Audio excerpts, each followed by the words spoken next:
Hey friends, it took a minute for the countdown to stop counting down, so I wasn't sure if it was going to actually go live. Okay, yesterday we talked about redefining trauma, and you may notice a theme of a little bit digging. We're going to be digging here in this space because I think a lot of us like to kind of skate through life. We like to pick the easy thing. Me too.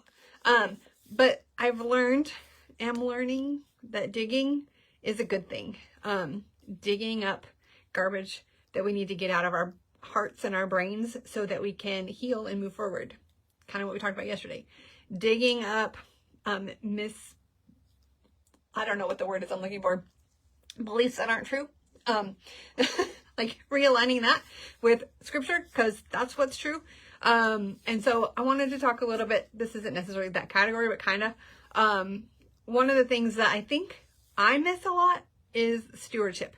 So sometimes stewardship isn't easy. Okay, let's think about the story Jesus told, the parable of the master who went away and gave his, servants, or whatever you want to call them, his workers, he gave them talents, money, whatever it is, to do something with while he was away. And the first guy he gave several, like 10. The second guy he gave 5, and the last guy he gave 1. And the first guy and the second guy invested those things and was able to give the master more than what he gave them. That's good news. The last guy, he's like, you're a harsh master. You take credit where you don't have any reason to or right to.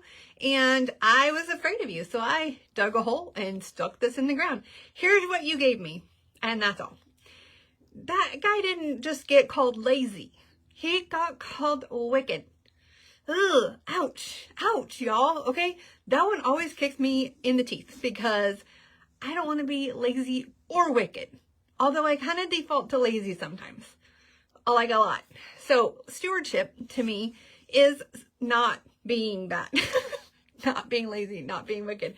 It's about managing well all of the blessings God has given us to the best of our ability, because we are not going to do it perfectly every single time, or even all of the time, or any of the time sometimes. So we're not going to do it perfectly because we're human. But letting God lead us, we'll get closer than we would on our own. So I think it's interesting that we have in my group, Calm in the Chaos, we talk about 5 areas of health. We talk about spiritual health. We talk about relational health.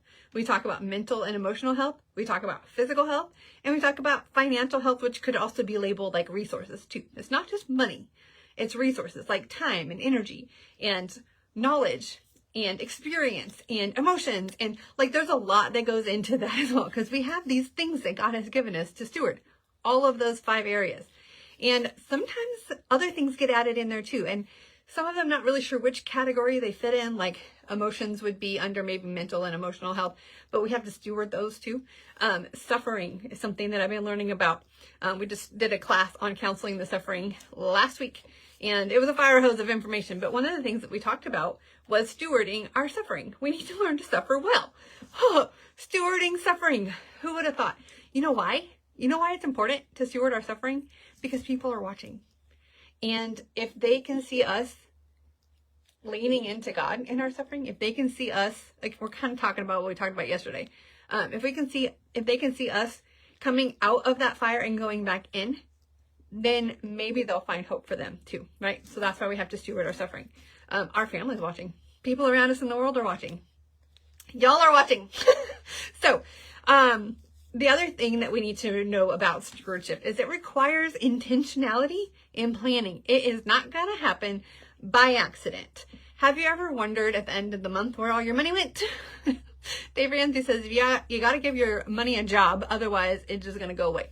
And I think that there's some truth to that, because if we're not intentional and plan for using all of our resources, not just our money, but where does our time go? Where do we put our emotions? What are we investing our emotions in? What are we investing our physical health in? How are we investing it? How are we investing our relationships? Are we maybe investing in relationships that aren't healthy? Okay. The next thing is it requires rest. Anybody else have a hard time resting? I think that's a big part of stewardship. We have to have rest. We have to have buffer. We have to have space to rejuvenate and relax and rest. Did you know that your body actually heals itself while you sleep? And if you're not sleeping good, your body's not functioning optimally. Did you know that the same thing happens for your emotions, your brain, your time, like all of the things? We have to have space in order to be healthy in all of those areas. A frazzled effort does not accomplish much. Ask any mom of toddlers, right? It kind of feels like you're just spinning your wheels because all you do all day long is chase kids and pick things up. That's all you do. And if that is what your life is like, that's totally okay. If you're in that season, do not make it wrong. That is part of life in that season. Find things that you can do that kind of help keep you sane, like having just certain places where you have toys that they can get into or something. We can talk more about that later. But the point is we have to make sure that we are intentionally finding rest, mentally, spiritually, physically, all of those things, okay? The other thing that stewardship requires is grace. ... For the purpose of growth, not comfort. Ugh, anybody else not like this one either? So it's okay to give yourself grace. I'm not saying not to, but here's the thing. If you are not giving yourself grace for the purpose of growing, then you're wasting your effort and your time and God's time. And that kind of hurts. So how can we steward that grace and that growth in a better way so that we're actually moving forward and not backwards? So I guess my challenge today is be thinking about what part of your life you could be a better steward of. Not to be guilty. Okay, I'm not saying this to make you think that you're wrong, to make you feel guilty, to shame you. None of that is why I'm talking about this. I'm talking about this because these are things I'm learning that I want to do better at, because I know that I'm capable of more, not because it's me, but because He put more in me than just getting by. If you feel like you're just getting by and you want to do better, let's talk.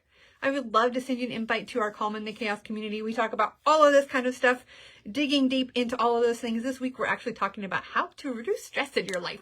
So if you want to learn more about that, drop a me below or send me a comment or a message and let me know you want an invite, because I'd love to have you in there. You could be a fly on the wall and just kind of take in some of that information. I also want to know, what area do you find most challenging to steward? Your spiritual health, your relationships with other people, your mental and emotional health, your physical health, or your financial and resources? Like, which one of those do you find the most challenging? I'd love to hear. Let's chat. Have a wonderful day, you guys. Talk to you later. Bye.